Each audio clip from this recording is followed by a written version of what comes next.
Hi, I'm Brad Hughes of Brad's Bourbon Reviews. Welcome to the Whiskey Vault. I started doing whiskey and bourbon content about 2 years ago. I was always very curious about whiskey and how it's made and the mash bills and blah, blah, blah, which actually led me to Whiskey Vault. I grew up in a little town called Concord, North Carolina, right outside of Charlotte, North Carolina. And I moved to Florida around 2017. And around 2022 is when I started doing whiskey content. This whole story starts with a trip of me going back home to visit family in North Carolina. I stumbled across a little bottle called Conviction Bourbon. The distillery itself is called Southern Grace Distillery. They're a little distillery in Mount Pleasant, North Carolina, which is about 30 minutes outside of where I grew up. And I was at a liquor store one time and I found this bottle called Conviction and I grabbed it. And when I got back home to Florida, I did a little kind of really a throwaway video. It wasn't anything that was like produced. It was like me basically in my kitchen holding a bottle saying, "This is really good. You should try it." And I really didn't think too much of it past that point. Fast forward about 6 months, I was going back up to North Carolina to visit the same family again. And I saw that this little distillery that I had kind of fallen in love with because of that bottle of bourbon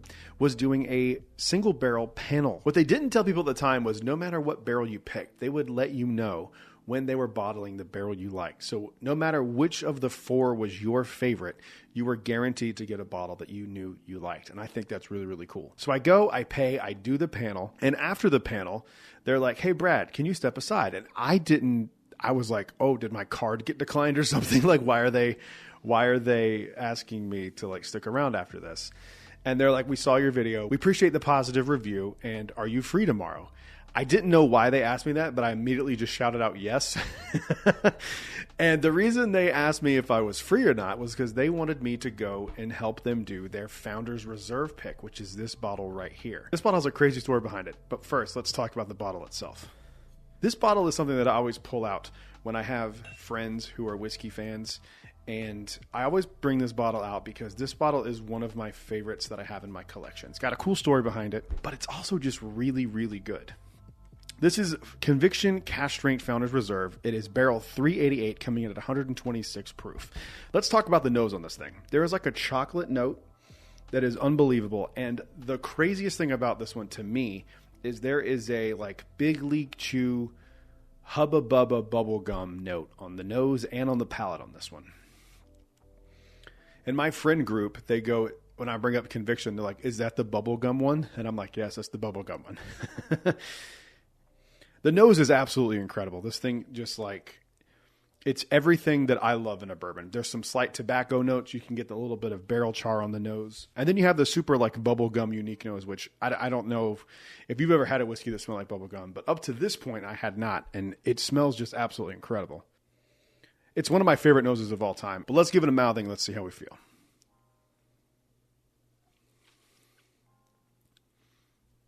It all carries over. It really does taste like bubblegum on the palate. It's kind of crazy. They use a really high corn mash bill. It's in the 80s. I don't remember the exact mash bill, but it's really, really high corn, no rye, and the rest is malted barley. I'm like pretty sure it's 88-12, 88 corn, 12% malted barley. It's an unbelievable pick, and I'm going to finish the story of that here. Once I get there the next day, they bring me to a part of the distillery, and they go, "Here's the barrel that we really wish we could make the Founder's Reserve, at least in the running. But unfortunately, a bourbon club in South Carolina has already got this and they've picked it as their own barrel. But we still want you to try it." And so they pour it for me out of the barrel. And I was like, "You really should contact them and back out because this barrel's incredible." And so we go and do the barrel pick, and we picked a really good barrel. So I go home, and about 3 weeks later, I get a text message from one of the owners of Southern Grace Distillery. And he goes, "Hey, do you remember that barrel that we talked about with the South Carolina Bourbon Club thing?" And I was like, "Yeah, of course I remember."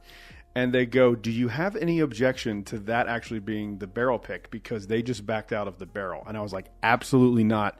Get it in a bottle immediately." I haven't stopped thinking about this bottle since the day I left the distillery. And that is this bottle right here. It's one of my favorite stories to tell when I talk about bourbon because I think one of the cool things about whiskey and bourbon in general is when there's a story attached to it. And I think that's really, really cool. If you'd like to learn more about my channel and what I'm doing, you can just search Brad's Bourbon Reviews on YouTube or TikTok and I will pop up. I really appreciate you guys watching. It really means a lot and I'm really glad you're here.